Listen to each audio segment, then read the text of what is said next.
So at Algorized at CES today we're presenting a groundbreaking solution for the automotive. So we developed the software for the sensors that is capable to detect the children and the adults inside of the car.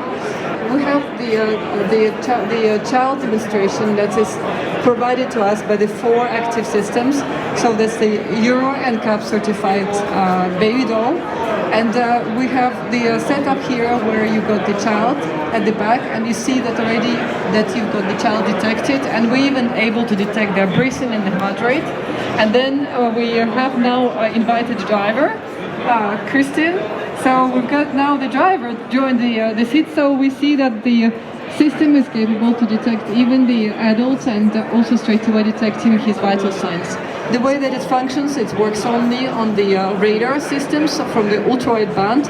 We are using the Ultra-Wideband chipset from the Corvo to organize this setup.